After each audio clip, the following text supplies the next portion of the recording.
अस्सलाम हनी दुआमी और आप लोग देख रहे हैं प्रोग्राम द अवामी शो। नाज़रीन, इत्तला ये मिली है कि सिंध पुलिस से 1000 के करीब पुलिस एहलकारों को डिसमिस फ्राम सर्विस करने का फैसला कर लिया गया है। ये फैसला जो है किसने किया, कहाँ से किया, ये तो मालूम ना हो सका, लेकिन इतना ज़रूर पता चला है कि इन पुलिस वालों को जो है ऑर्गेनाइज जराइम के अड्डे चलवाने, डाकुओं से मेल जोल रखने, फहाशी के अड्डों के मालिकान के ज़ाती मुलाजिम बनने और दूसरे संगीन किस्म के इल्ज़ामात हैं। इन 1000 पुलिस एहलकारों को जो है वो मुलाजमतों से बरतरफ करने का फैसला कर लिया गया है।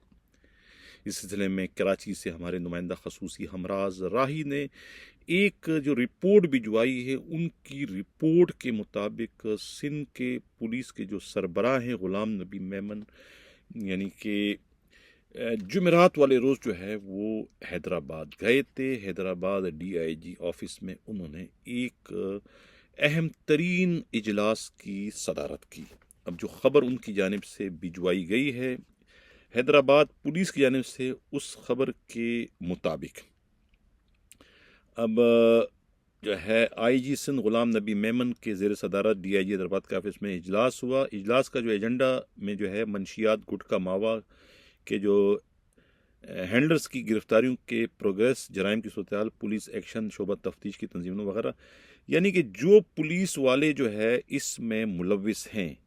कहा जाता है कि हैदराबाद रेंज में नारकोटिक्स माफिया के 392 जबकि गुटका मावा की खरीदो फरोख्त में मुलविस 1023 मुलजमान को गिरफ्तार किया गया है। अमीरपुर खास में 54, शहीद नज़ीराबाद में 77 गिरफ्तार किए गए।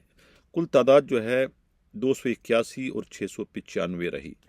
अब IG सिंध की जानिब से ये हुक्म दिया गया है कि वो जो है अब जो ऑर्गेनाइज जराइम के अड्डों की सरपरस्ती करते हैं, वहाँ से बत्ता लाते हैं, उन पुलिस वालों के खिलाफ भी कार्रवाई की जाए। मालूम ये हुआ कि हैदराबाद से कुछ 100 से ज़्यादा पुलिस वाले ऐसे हैं कि जो इन गुनाहों ने जो है फेल में मुलविस हैं। इसी तरीके से सखर, लड़काना रेंज में भी जो है उनकी तादाद अच्छी खासी है।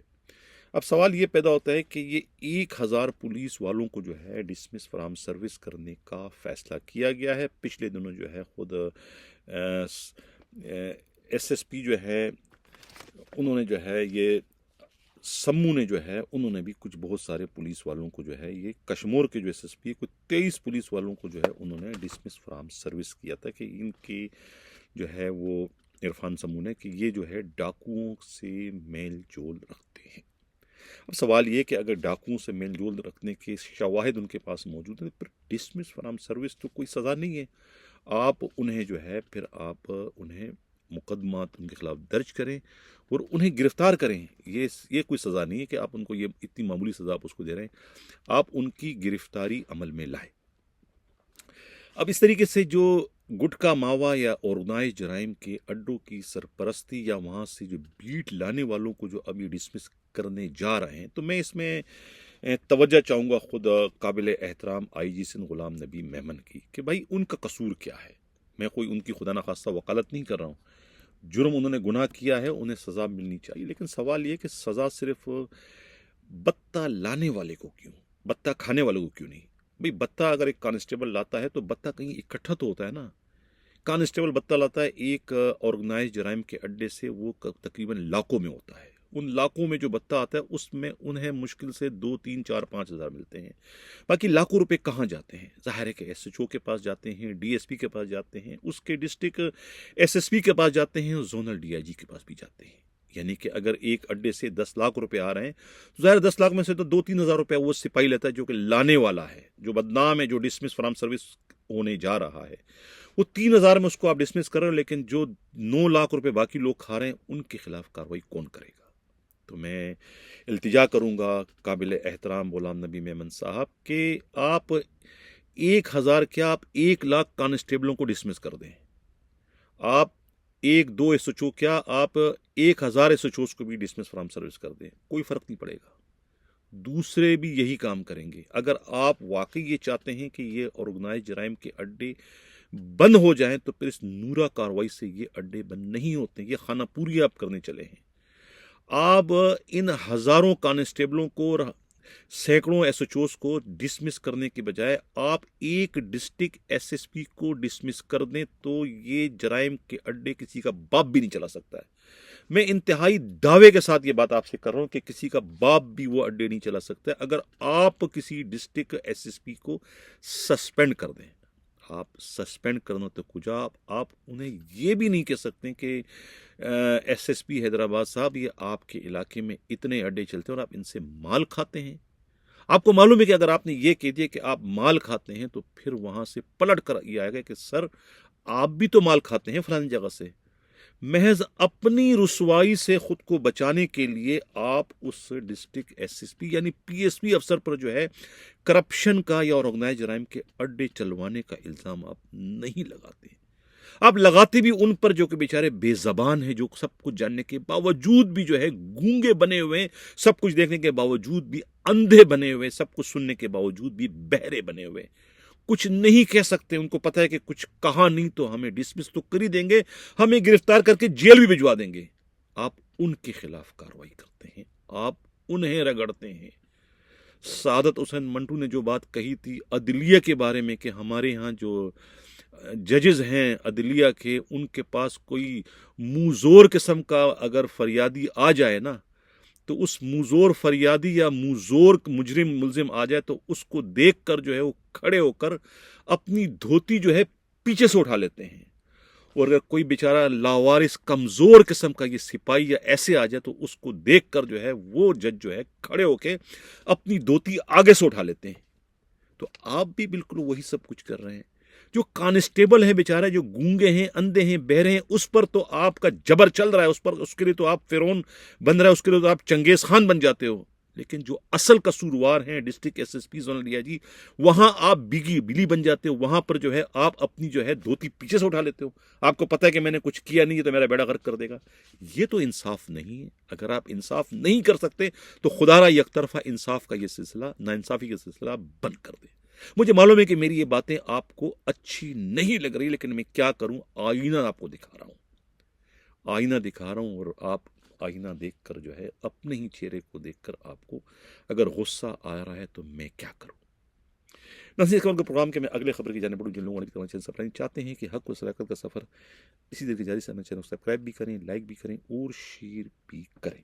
आमिर फारूकी डीआईजी बड़ी मुश्किल से एफआईए से उन्होंने जान छुड़वाई, यहाँ पर आए सिंध पुलिस में ये सोच के कि उन्हें कोई अच्छी पोस्टिंग मिल जाएगी। ये जान करके उनके ताल्लुकात जो है वो सिंध पुलिस के आईजी गुलाम नबी मेमन से बेहतर हो गए हैं, दोस्ती हो चुकी है, जो नाराजगियां थी, जो गलत फहमियां थी वो ख़त्म हो चुकी हैं। वो राजीनामा करवाने के लिए भी उन्होंने जो है बहुत बड़े बड़े लोगों को बीच में डाला था। जो हमारे नुमाइंदा खसूसी हैं, खुद पेशावर के क़यामत गुल ने जो इसमें अपना एक रिपोर्ट भिजवाई है, उनके रिपोर्ट के मुताबिक कि इसमें तो साबिका डीजी एफआईए वाजिद ज़िया थे, साबिका आईजी सिंध जो है कलीम इमाम थे। यानी वो कलीम इमाम जिन्होंने पहली मरतबा जो है खुद गुलाम नबी मेमन को एडिशनल आईजी कराची लगवाया था। उस कलीम इमाम ने भी जो है सिफारिश की थी, राजीनामा करवाया था, और खुद सिंध के चीफ सेक्रेटरी ने भी। ग्रेड 22 के इन 3 अफसरों ने जो है गुलाम नबी मेमन को कायल किया कि ये बंदा बहुत अच्छा है, इसको जो गलत फहमी है ख़त्म कर दो, माफ़ कर दो, गले लगा दिया। और उसके बाद जो है उनके साहबजादे की शादी की तकरीब में भी उन्होंने शिरकत की, सब कुछ किया। लेकिन उसके बावजूद जो है दिल में जो बात मेल आ चुका है, जो वो नहीं गया, जिसका जिंदा सबूत जो है अब उन्होंने जो पोस्टिंग दी है उसे, वो पोस्टिंग नहीं है बल्कि एक, मैं क्या कहूँ उसको, कुछ नहीं कह सकता। तो ये है, अब दिल से जो है वो बात नहीं निकली। कीना परवरी जो है वो उसमें इस्लाम में भी जो है वो उसकी कोई इजाज़त नहीं है, उसको बुरा माना जाता है। लेकिन क्या करें, ये पुलिस के बड़े अफसरों का ये खासा है, कान के कच्चे होते हैं, जो जिसने कह दिया उस पर अमल करते हैं। किसी ने कहा कि भाई कौआ कान ले गया तो कौए के पीछे दौड़ना शुरू कर देते हैं, कान को नहीं देखते कान अपनी जगह पर है कि नहीं। तो ये हैं सिंध पुलिस के जो बड़े अफसरान हैं, पीएसपी अफसरानों की ये एक आदत है। इसमें सिर्फ गुलाम नबी मेमन तनहा नहीं बल्कि और भी बहुत सारे अफसरान इसमें शामिल हैं। अब आमिर फारूकी कसूर क्या है? कसूर उनका ये है कि एक इंस्पेक्टर के पास एक इंक्वायरी आती है, वो इंक्वायरी में किसी मुलजिमों के खिलाफ कार्रवाई करते हैं। दूसरा ग्रुप जो मुलजिम पार्टी है उसकी सिफारिश जो है वो 2-3 पीएसपी करते हैं, इसमें आसिम कायम खानी जो उस वक्त डीआईजी एडमिन है वो उनकी सिफारिश करते हैं और आईओ को बुला के उसको थ्रेड करते हैं कि आप इनके खिलाफ ये ना करें, ये ना करें, ये ना करें। वो आईओ भी जो है, इंस्पेक्टर भी इतना सरफिरा पुलिस अफसरों का साहबजादा, एक शहीद पुलिस अफसर का भाई, उन्होंने जो है वो एक मिसकंडक्ट रिपोर्ट भिजवा दी आसिम कायम खानी डीआईजी एडमिन की, खुद एडिशनल आईजी को, गुलाम नबी मेमन को, कि भाई ये मेरे काम में मुदाखलत कर रहा है, मैं एक सही तफ्तीश कर रहा हूँ। अब उनका वो मिसकंडक्ट रिपोर्ट भिजवाना मुसीबत उनके लिए बन गया। यानी कि ये जानते हुए खुद गुलाम नबी मेमन के भाई ये जो आईओ है, तफ्तीशी अफसर है, इसने रिपोर्ट गलत नहीं भिजवाई, बिल्कुल सही भिजवाई है, हकायक पर मबनी है, लेकिन मजबूर थे कि दूसरी तरफ जो पीएसपी अफसरान थे, यानी वो उस से के ग्रुप में शामिल थे, उनकी सिफारिश थी, उनकी सिफारिश को रद्द करना मुमकिन नहीं था। दूसरी जानिब जो है उस सिर्फ और सिर्फ जो है आमिर फारूकी थे। आमिर फारूकी को उन्होंने नज़रअंदाज किया और उस इंस्पेक्टर को मेजर पनिशमेंट दी, जानते हुए कि वो बेगुनाह है उसको रिवर्ट कर दिया, सब इंस्पेक्टर बना के सीपेग में बतौर सजा उनको वहां भेज दिया। ये है गुलाम नबी मेमन का इंसाफ, जिस पर मातम करने को दिल चाहता है। अब बाद में मीडिया पर खबरें आना शुरू हो गई। जब मीडिया पे खबरें आना शुरू कर, लोगों ने जो है खुद सजा देने वालों को लताड़ना शुरू कर दिया, यानी एडिशनल आईजी गुलाम नबी मेमन को, तो उसके बाद उनके जहन में ये बात बैठ गई कि ये सब कुछ जो है वो इंस्पेक्टर भी करवा रहा है और ख़ुद ये आमिर फारूकी भी करवा रहा है। यही वो नाराज़गी की वजह थी जो कि दिल में लेके बैठे हैं कि ग्रेड 22 के 3 अफसरों ने उनको राज़ी करने की कोशिश की, लेकिन उनके दिल में जो बाल आया है वो बाल जो है वो निकलने का नाम नहीं ले रहा है और अब तक जो है वो उनका गुस्सा, उनकी जो है हकारत जो है वो अपनी जगह पर कायम और दायम है। ये एक तस्वीर आप लोगों को मैं दिखा रहा हूँ। इस तस्वीर में एक एसएचओ है, खुद एडिशनल आईजी जावेद आलम ओडो जो है वो पहुंचे हैं थाने में और उसको जो है वो देखो किस तरीके से ये एसएचओ खड़े हैं। खुद एडिशनल आईजी यानी ग्रेड 21 का जो अफसर है जावेद आलम ओडो, उनके सर पर केप है, टोपी उन्होंने पहन रखी है डिसिप्लिन के तहत, लेकिन एडिशनल आईजी के सामने जो एक एसएचओ खड़ा है उसके सर पर कोई टोपी नहीं है और किस अंदाज से वो झुक कर खड़े हैं एडिशनल आईजी कराची के सामने। उसके बावजूद एडिशनल आईजी कराची ने उन्हें कोई सज़ा नहीं दी, बल्कि उन्हें इनामात, करामात और तारीफ़ी असनाद से नवाजा। अब ये डिसिप्लिन का जनाजा नहीं निकल रहा है तो क्या निकल रहा है? खुद पुलिस के बड़े अफसरों की इस तरह की लापरवाही के नतीजे में। नाज़रीन, इसी के साथ इजाज़त हूँ। अल्लाह हाफिज़।